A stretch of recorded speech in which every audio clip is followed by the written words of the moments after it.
जिस पिता ने अपनी बेटी को पलकों पर बिठाया, जिसकी एक मुस्कान के लिए अपनी हजारों जरूरतें कुर्बान कर दी, उसी पिता को जब बेटी ने एक वेटर की यूनिफॉर्म में सिर झुकाए लोगों की झूठी प्लेटें उठाते देखा, तो उसके पैरों तले जमीन खिसक गई। वो एक ऐसी शाम थी जो एक लड़की की पूरी दुनिया, उसकी सोच, उसके घमंड को हमेशा के लिए बदलने वाली थी। कॉलेज बंक करके अपने अमीर दोस्तों के साथ वो एक आलीशान पार्टी में अपनी झूठी शान का जश्न मना रही थी, और उसी चमक दमक के पीछे अंधेरे में कहीं उसका पिता, उसका हीरो, उसका अभिमान एक गुमनाम साया बनकर घूम रहा था। जब उन दो जोड़ी आंखों का आमना सामना हुआ तो वक्त थम गया। एक तरफ बेटी की आंखों में दुनिया के सामने अपने पिता के सच की शर्मिंदगी थी, तो दूसरी तरफ पिता की आंखों में अपनी ही बेटी के सामने अपनी मजबूरी का टूटा हुआ सपना था। फिर जो हुआ, उसने न सिर्फ एक बेटी को उसकी औकात का आईना दिखाया, बल्कि हर उस औलाद को एक गहरा सबक दिया जो अपने माँ बाप के अनकहे त्याग को उनकी मजबूरी समझ लेती है। तो दोस्तों, उस रात की पूरी कहानी, उस एक पल के पीछे छिपे दर्द और सच्चाई को जानने के लिए इस वीडियो को आखिर तक जरूर देखिएगा। दोस्तों, ये कहानी है दिल्ली में रहने वाली रिया और उसके पिता प्रकाश जी की। रिया एक मॉडर्न कॉलेज की लड़की, जिसकी दुनिया ब्रांडेड कपड़ों, महंगे फोन और दोस्तों के साथ वीकेंड पार्टियों तक ही सीमित थी। उसे लगता था कि पैसा पेड़ों पर उगता है और उसके पापा के पास एक जादुई तिजोरी है जो कभी खाली नहीं होती। उसकी हर जिद, चाहे वो 5,000 की जीन्स हो या 10,000 का नया फोन, हमेशा पूरी होती थी। प्रकाश जी ने कभी रिया को किसी चीज के लिए ना कहना सीखा ही नहीं था, लेकिन रिया इस कड़वी सच्चाई से कोसों दूर थी कि 6 महीने पहले ही कंपनी में हुई छंटनी की वजह से प्रकाश जी की 20 साल पुरानी नौकरी जा चुकी थी। 45 साल की उम्र में जब लोग अपने रिटायरमेंट की प्लानिंग करते हैं, तब प्रकाश जी नौकरी ढूंढने के लिए दर दर भटक रहे थे, लेकिन हर जगह से उन्हें निराशा ही हाथ लगी।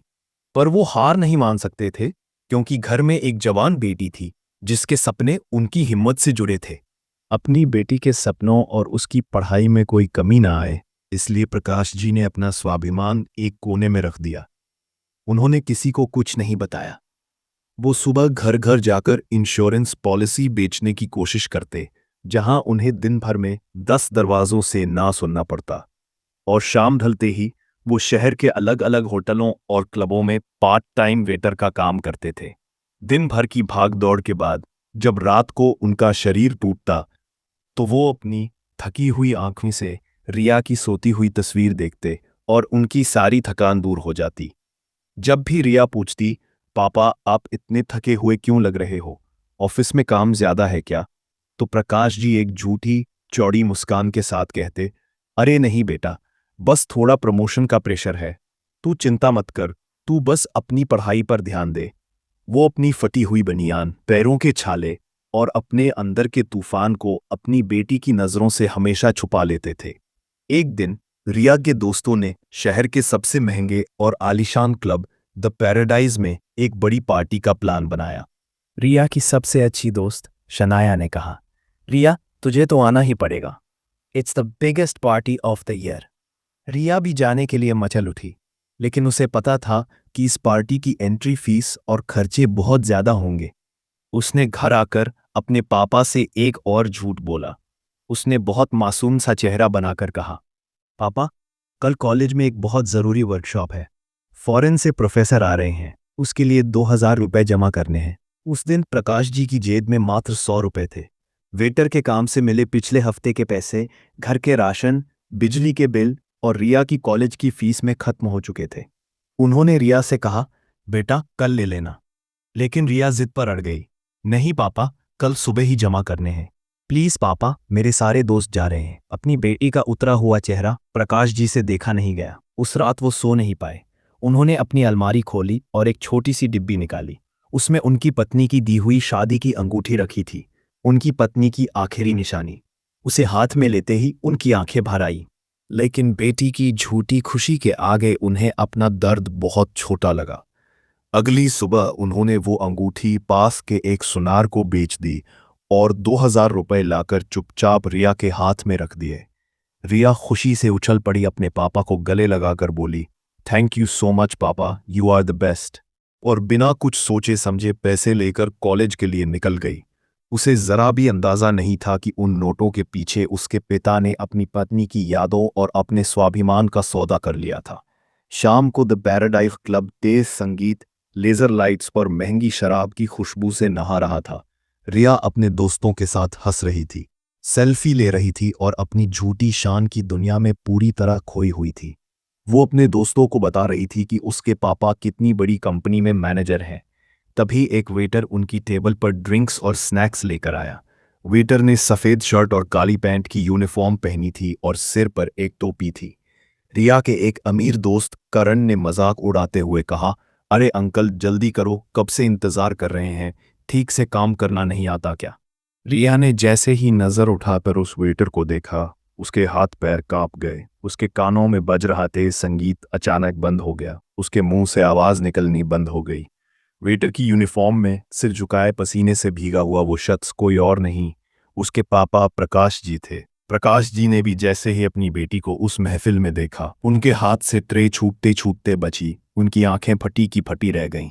जिस बेटी को उन्होंने वर्कशॉप के लिए अपनी पत्नी की निशानी बेचकर पैसे दिए थे, वो यहाँ कॉलेज बंक करके छोटे कपड़ों में पार्टी कर रही थी। एक पल के लिए बाप बेटी की नजरें मिली, उसे एक पल में दोनों की दुनिया उजड़ गई।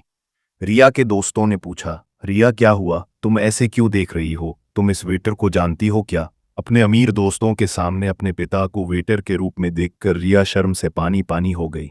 उसके अंदर का घमंड और पकड़े जाने का डर उस पर इतना हावी हो गया कि उसने अपनी इंसानियत खो दी। उसने कांपती हुई नफरत भरी आवाज में अपने पिता से कहा, आप कौन हैं? आप अपना काम कीजिए और यहां से जाइए। यह शब्द प्रकाश जी के दिल में किसी पिघले हुए शीशे की तरह उतर गए। उन्हें लगा जैसे किसी ने उनकी आत्मा पर चाबुक मार दिया हो। उनकी आंखों में आंसू आ गए, लेकिन वो एक शब्द नहीं बोले। वो बस सिर झुकाकर एक हारे हुए इंसान की तरह वहां से चले गए। रिया के मुंह से शब्द तो निकल गए थे, लेकिन उसका दिल उसे धिक्कार रहा था। पार्टी का शोर अब उसे कानों में चुभ रहा था। दोस्तों की हंसी उसे गालियों की तरह लग रही थी। उसकी आंखों के सामने बार बार अपने पिता का वो थका हुआ, बेबस और टूटा हुआ चेहरा घूम रहा था। वो तुरंत पार्टी से बाहर की ओर भागी। उसने अपने पापा को ढूंढा। वो कोने में खड़े थे और होटल का मैनेजर उन पर किसी अमीर ग्राहक की शिकायत पर बुरी तरह चिल्ला रहा था। ठीक से काम नहीं कर सकते तो आते क्यों हो? तुम्हारी वजह से आज मेरा सबसे बड़ा कस्टमर नाराज हो गया। दफा हो जाओ यहां से। अपने पिता का यह अपमान देखकर रिया का कलेजा फट गया। उसे एक पल में सब कुछ समझ आ गया। उसकी महंगी ड्रेस, उसका फोन, यह पार्टी, सब कुछ उसके पिता के पसीने, उनकी मेहनत और उनके इस अपमान से खरीदा गया था। उसे अपनी जिंदगी, अपनी हर चीज से नफरत होने लगी। रिया उस रात घर नहीं गई। वो क्लब के बाहर एक बेंच पर बैठकर सुबह तक अपने पिता का इंतजार करती रही। रात के 2 बजे जब प्रकाश जी अपनी थकी हुई लड़खड़ाती चाल से बाहर निकले, तो रिया दौड़कर उनके पैरों में गिर पड़ी और फूट फूट कर रोने लगी। पापा, मुझे माफ कर दो पापा, मुझसे बहुत बड़ी गलती हो गई। मैं आपकी सबसे बुरी बेटी हूं। प्रकाश जी ने अपनी बेटी को उठाया और गले से लगा लिया। उनकी आंखों से भी आंसू बह रहे थे। उन्होंने कहा, गलती तेरी नहीं बेटा, मेरी है। मैं ही तुझे एक अच्छी जिंदगी नहीं दे पाया। मैंने ही तुझे कभी सच नहीं बताया। उस रात सड़क पर बाप बेटी दोनों बहुत देर तक रोते रहे, एक दूसरे के आंसू पोंछते रहे। अगली सुबह जब रिया सोकर उठी, तो वो एक नई इंसान थी। उसने अपने सारे ब्रांडेड कपड़े और महंगा फोन एक बैग में भरे और उन्हें बेचकर जो पैसे मिले वो अपने पापा के हाथ में रख दिए। उसने अपने उन झूठे दोस्तों से हमेशा के लिए दूरी बना ली। अब वो कॉलेज बंक नहीं करती थी, बल्कि हर क्लास के बाद लाइब्रेरी में बैठकर अपनी पढ़ाई करती थी। उसने घर के खर्च में हाथ बंटाने के लिए शाम को बच्चों को ट्यूशन पढ़ाना शुरू कर दिया। वो अपने पापा के लिए अपने हाथ से टिफिन बनाती और रात को जब वो थक कर घर लौटते तो उनके पैर दबाती। कुछ महीनों बाद रिया ने अपनी क्लास में टॉप किया और उसे एक बड़ी कंपनी से स्कॉलरशिप का ऑफर मिला। उस दिन उसने अपनी पहली कमाई अपने पापा के हाथ में रखी और कहा, पापा, अब आपको वेटर का काम करने की जरूरत नहीं है। उस दिन प्रकाश जी की आंखों में जो चमक थी, वो दुनिया की किसी भी दौलत से ज्यादा कीमती थी। दोस्तों, ये कहानी हमें सिखाती है कि हमारे माँ बाप हमें एक अच्छी जिंदगी देने के लिए ना जाने कितने त्याग करते हैं, जिनका हमें अंदाजा भी नहीं होता। हमारी एक छोटी सी ख्वाहिश के पीछे उनकी ना जाने कितनी जरूरतें और कितने आंसू छुपे होते हैं। अब आप सभी से एक सवाल, क्या आपने कभी अपने माता पिता के उन अनकहे त्यागों को महसूस करने की कोशिश की है? अगर हाँ, तो उस एक पल के बारे में नीचे कमेंट में ज़रूर बताइएगा। शायद आपका अनुभव किसी और की आंखें खोल दे। मिलते हैं एक नई कहानी के साथ। जय हिंद।